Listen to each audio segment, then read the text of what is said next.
UP में सरकारी भर्तियों के पेपर लीक से परेशान युवाओं के लिए योगी सरकार की तरफ से एक राहत भरी खबर है। योगी सरकार अब कुछ ऐसा करने जा रही है जिससे पेपर लीक की इन घटनाओं पर लगाम लगाया जा सकेगा। आइए जानते हैं कि आखिर योगी सरकार अब क्या करने की तैयारी में है। सरकारी भर्तियों के पेपर लीक होना हमारे देश में अब आम सी बात हो गई है और अगर हम देश के सबसे बड़े सूबे उत्तर प्रदेश की बात करें तो यहाँ पिछले कुछ महीनों में कई परीक्षाओं के पेपर बहुत ही बुरी तरह से लीक हुए हैं, जिसने यूपी सरकार की किरकिरी पूरे देश में करवाई।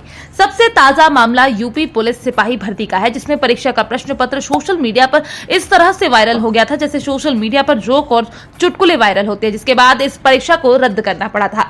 लेकिन अब ऐसा लगता है कि योगी बाबा भी पेपर लीक की इन घटनाओं से तंग आ चुके हैं। यही वजह है कि अब योगी सरकार पेपर लीक से जुड़े नए कानून लाने पर विचार कर रही है। माना जा रहा है कि पेपर लीक से जुड़े इस नए कानून में कुछ ऐसे सख्त प्रावधान किए जाएंगे जिसमें कोई भी इंसान पेपर लीक के बारे में सोचने से पहले 100 बार सोचेगा, क्योंकि सूबे में अभी तक 1998 में बना पेपर लीक से जुड़ा कानून लागू है, जिसके अंदर पेपर लीक में शामिल दोषियों को केवल 1 से 7 साल की जेल और 10,000 रुपए जुर्माने का प्रावधान है। लेकिन माना यह जा रहा है कि अब यूपी में पेपर लीक से जुड़ा जो नया कानून आएगा उसके अंदर काफी सख्त प्रावधान होंगे, क्योंकि इस समय पेपर लीक से जुड़ा सबसे सख्त कानून राजस्थान के अंदर है।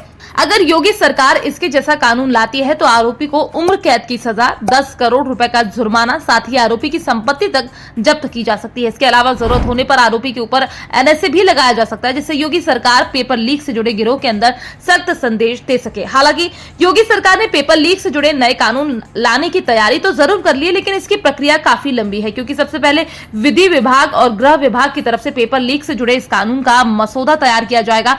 इसके बाद इसे योगी आदित्यनाथ के सामने रखा जाएगा। यदि वो कानून उन्हें सही लगता है तो उसे विधानसभा क्षेत्र के दौरान विधानसभा और विधान परिषद से 2/3 बहुमत से पास करवाना होगा। इसके बाद इस नए कानून को राज्यपाल के पास भेजा जाएगा। राज्यपाल की मंजूरी मिलते ही ये कानून प्रदेश में लागू हो जाएगा। लोगों के बीच ये खबर आते ही लोग योगी के इस एक्शन के पीछे कई सवाल भी उठाने लगे, क्योंकि यूपी में पेपर लीक की घटनाएं तो काफी पहले से होती आ रही हैं। ऐसे में लोग कह रहे हैं कि यूपी से लोकसभा चुनाव के जिस तरह से नतीजे सामने आए हैं उसने योगी सरकार को सोचने पर मजबूर कर दिया, क्योंकि प्रदेश में आने वाले समय में विधानसभा चुनाव भी होना है। इसलिए डर है कि कहीं योगी बाबा के हाथ ये यूपी की सत्ता फिसल न जाए। लेकिन दूसरा सवाल उससे भी गंभीर है, क्योंकि इस समय छत्तीसगढ़, झारखंड, आंध्र प्रदेश, तेलंगाना, ओडिशा, महाराष्ट्र और राजस्थान में पेपर लीक से जुड़े काफी सख्त कानून लागू किए जा चुके हैं।